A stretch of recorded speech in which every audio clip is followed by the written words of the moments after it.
ভারত রাশিয়ার বন্ধুত্বে কেঁপে উঠল ৩২খানা দেশের সামরিক গোষ্ঠী ন্যাটো। ন্যাটো প্রধান সরাসরি হুমকি ছুড়েছেন ভারত এবং চীনকে। রাশিয়ার সঙ্গে বাণিজ্য করলে চোকাতে হবে মূল্য, এমন এক হুমকি এসছে ভারতের দিকে। কিন্তু চীনের কিছু বলার আগেই ভারতের বিদেশমন্ত্রী এস জয়শঙ্কর স্যারের একটা উত্তরেই ন্যাটোর ভিত কেঁপে গেছে। সেকেন্ডারি স্যাংশনের হুমকি জবাবে ভারত চালিয়েছে একটা মাস্টার স্ট্রোক। ভারত সাফ জানিয়ে দিয়েছে, ধন্যবাদ জানাও যে আমরা রাশিয়া এবং চীন থেকে তেল কিনছি, না হলে পশ্চিমী বিশ্ব কোথায় যেত ভাবো একবার। ভারত, রাশিয়া এবং চীন যদি একজোট হয়ে যায় তাহলে কি হবে, এই প্রশ্নটাই আতঙ্কিত করেছে ন্যাটোকে। এই চরম আতঙ্কের পেছনে আছে একটা গভীর ষড়যন্ত্র। তো চীনের আগেই আমেরিকার নেতৃত্বাধীন ন্যাটোকে ধুয়ে দিয়েছে ভারত। স্টেপ একটা জবাবে মুখ বন্ধ করে দিয়েছে। যাকে স্ক্রিনে দেখছেন, যার চোখে মুখে গর্ব আর অহংকার, সেই এখন ৩২খানা দেশের সবচেয়ে বড় সামরিক জোট ন্যাটোর নতুন প্রধান মার্ক রুটে। সে কোনো রাগঢাক না করেই ভারতের প্রধানমন্ত্রী, চীনের প্রেসিডেন্ট এবং ব্রাজিলের প্রেসিডেন্টকে সরাসরি হুমকি দিয়েছে। সে বলেছে, রাশিয়ার সঙ্গে যদি তেল গ্যাস কেনাবেচা চালাও তাহলে চরম মূল্য দিতে হবে। এতটাই স্পর্ধা যে সে বলেছে, রাশিয়ার প্রেসিডেন্ট যদি শান্তি চুক্তিতে স্বাক্ষর না করে তাহলে তার খেসারত গুনবে ভারত ও চীন। এটা কেবল একটা বক্তব্য নয়, এটা যেন তৃতীয় বিশ্বযুদ্ধের চিত্রনাট্য। এটা সরাসরি ভারতের সার্বভৌমত্বের ওপর হামলা। নতুন আত্মবিশ্বাসী ভারতের ঘাড় মোটকে ধরার একটা নগ্ন চক্রান্ত। মার্ক রুটের চোখে মুখে ঝলসে পড়ছে দম্ভ এবং সেই সাথে কথায় বিষাক্ত হুমকি। কিন্তু ও হয়তো ভুলে গেছে, আজকের ভারত আর কারো বাবার হুমকিতে মাথা নিচু করে না। আমেরিকা হোক বা অন্য কেউ, সবাই জানে ভারতের মেরুদণ্ড ভাঙা যায় না। এবং চীনের কিছু বলার আগেই ভারত এমন কিছু বলেছে যে পুরো পশ্চিমী জগৎ থমকে গেছে। ভারতের উত্তরে তো প্রবল ছিল যে ওয়াশিংটন থেকে শুরু করে ব্রাসেলস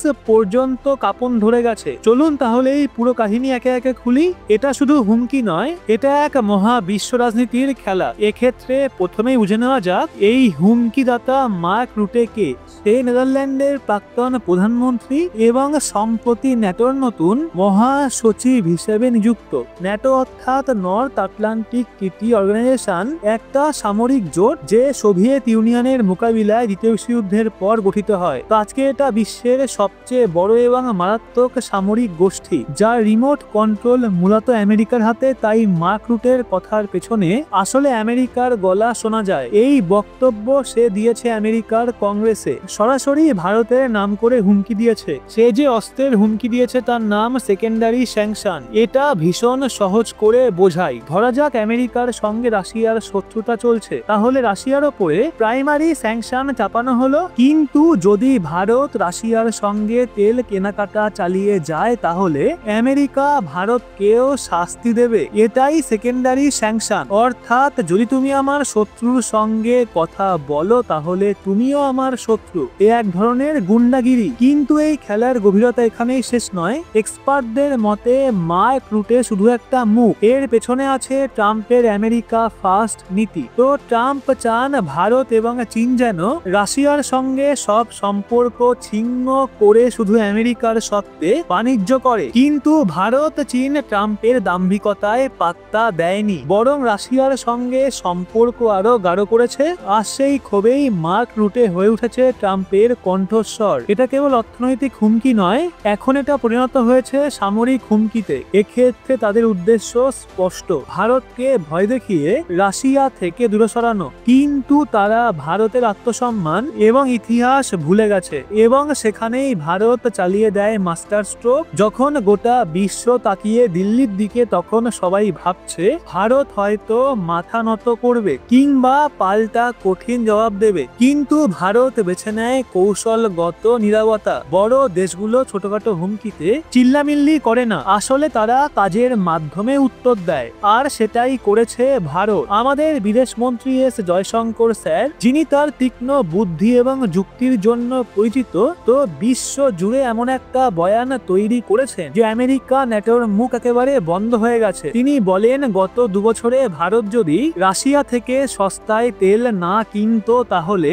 আজ আন্তর্জাতিক বাজারে তেলের দাম $120 থেকে $130 পৌঁছাতো। এটা কেবল একটা বক্তব্য নয়, এটা ছিল কূটনৈতিক পরমাণু বোমা। ভারত বলেছে, আমরা পুরো পৃথিবী পৃথিবীকে অর্থনৈতিক সংকট থেকে বাঁচাচ্ছি। রাশিয়ার তেল যখন ইউক্রেন যুদ্ধের কারণে পশ্চিমী দেশগুলো বর্জন করলো, তখন বিশ্ব বাজারে তৈরি হলো তেলের ঘাটতি। সেই সময় ভারত এবং চীনের মতো বড় ক্রেতারা এগিয়ে না এলে দাম হু করে বাড়তো এবং বহু দেশের অর্থনীতি মুখ থুবড়ে পড়তো। ভারত নিজেকে উপস্থাপন করেছে গ্লোবাল এনার্জি শক অ্যাবজর্বার হিসাবে, অর্থাৎ এমন একটা দেশ হিসাবে যে সারা বিশ্বের ঝাঁকুনি নিজের কাঁধে বহন করছে। ভারত পরিষ্কার প্রশ্ন করেছে, আপনারা আমাদের শাস্তির হুমকি দিচ্ছেন, বরং আপনাদের ধন্যবাদ দেওয়া উচিত যে আমাদের জন্য আপনাদের দেশে তেলের দাম নিয়ন্ত্রণে আছে। এছাড়াও ভারত পশ্চিমী দেশগুলোর দ্বিচারিতা ইউরোপীয় ভণ্ডামির মুখোশ খুলে দিয়েছে। ভারত বলেছে আমাদের তেল কেনা নিয়ে আমেরিকা এবং ইউরোপ লেকচার দেয়, অথচ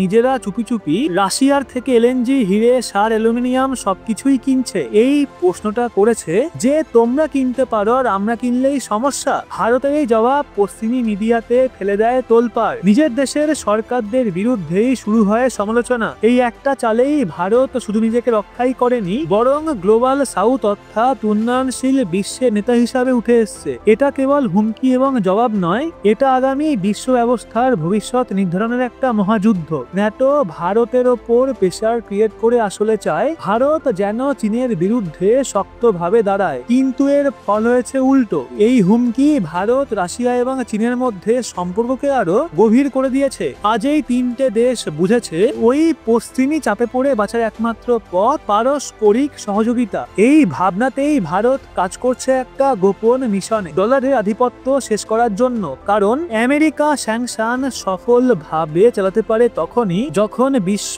বাণিজ্য ডলারে চলে, আর এটাই বন্ধ করতে ভারত, রাশিয়া, চীন এবং ইরান একসাথে মিলছে একটা বিকল্প লেনদেন ব্যবস্থা তৈরির জন্য, যেখানে ডলার বাদ দিয়ে নিজেদের মুদ্রায় লেনদেন হবে। যেমন ভারত ও রাশিয়া এখন রুপি রুবেলে ট্রেড করছে। এই ব্যবস্থায় আমেরিকার স্যাংশনের কোনোই প্রভাব পড়বে না। আমেরিকার 100% ট্যারিফের হুমকি ভারতের জন্য একটা নতুন সুযোগ তৈরি করেছে। ভারত এখন রাশিয়ার সঙ্গে তেল এবং হাতিয়ার চুক্তি স্পট মার্কেটের বদলে 10 থেকে 15 বছরের দীর্ঘমেয়াদী কৌশলগত চুক্তিতে করছে। এর মানে অনেক বছর পর্যন্ত ভারত কম দামে নির্বিচারে তেল এবং হাতিয়ার পাবে। তো ভারতের আসল কৌশল হলো নিরপেক্ষ দেখিয়ে শক্তির ভারসাম্য রক্ষা করা, এবং আমরা পুরোপুরি আমেরিকার দলে না, আবার এককভাবে রাশিয়া চীনের পক্ষেও না। আমরা যেমন কোয়াডে আছি তেমনি ব্রিক্স এবং এসসিওতেও আছি। বর্তমান পৃথিবীর দুটো শিবিরেই ভারতকে প্রয়োজন। এটাই হলো ভারতের কূটনৈতিক জয়। ন্যাটো প্রধানের হুমকির পেছনে আসল ভয় লুকিয়ে আছে এই জায়গাতেই। যদি ভারত, রাশিয়া, চীনের মহাজোট বাস্তব হয়, তাহলে ন্যাটোর কোনো উত্তর থাকবে না। এই তিন দেশ একসাথে হয়ে সামরিক, অর্থনৈতিক এবং প্রযুক্তিগতভাবে এমন এক শক্তি তৈরি করতে পারে যা পশ্চিমের 500 বছরের আধিপত্যকে শেষ করতে পারে। এই কারণে এই হুমকি, এই চাপ, এই নতুন জোট গঠনের আগেই ধ্বংস করার চেষ্টা। কিন্তু তারা ভুলে গেছে ভারত এখন আর শুধু লক্ষ্য নয়, বরং ভারত এখন নিজেই একটা কৌশলগত অস্ত্র। প্রশ্ন উঠছে, এই হুমকির ফল কি হবে? আমেরিকা বা ন্যাটো কি ভারতের ওপর স্যাংশন চাপাবে? উত্তর কিন্তু একেবারে পরিষ্কার। বর্তমান সময়ে সেটা সম্ভব নয়, কারণ প্রথমত ভারত বিশ্বের 5ম বৃহত্তম এবং দ্রুততম বিকাশশীল উন্নয়নশীল অর্থনীতি। একে হারানো মানে নিজের পায়ে কুড়াল মারা। দ্বিতীয়ত ভারত একটা পরমাণু শক্তি, বিশ্বের 4র্থ শক্তিশালী সেনাবাহিনী সম্পন্ন দেশ, আর কেউ ভারতের সঙ্গে টক্করের কথা ভাবতে পারে না। তৃতীয়ত আজ গুগল থেকে মাইক্রোসফট পর্যন্ত বিশ্বের বড় বড় কোম্পানির সিইও ভারতীয়। ভারত এখন বিশ্ব প্রযুক্তি এবং সাপ্লাই চেনের একটা অবিচ্ছেদ্য অংশ। ভারতকে একঘরে করা অসম্ভব। তা আপনার কি মত? ভারতের এই মাস্টার স্ট্রোক কি ন্যাটোর হুমকির যথাযথ জবাব? ভারত, রাশিয়া এবং চীন জোট কি সত্যি আমেরিকার আধিপত্যকে চ্যালেঞ্জ করতে পারবে? অবশ্যই লিখুন কমেন্টে, এবং ভিডিওটা ভালো লাগলে লাইক করে শেয়ার করবেন আপনার বন্ধু বান্ধবদের। সেই সাথে এরকমই লেটেস্ট ইনফরমেটিভ ভিডিও পেতে সাবস্ক্রাইব করে চোখ রাখবেন রহস্য বাংলার পর্দায়।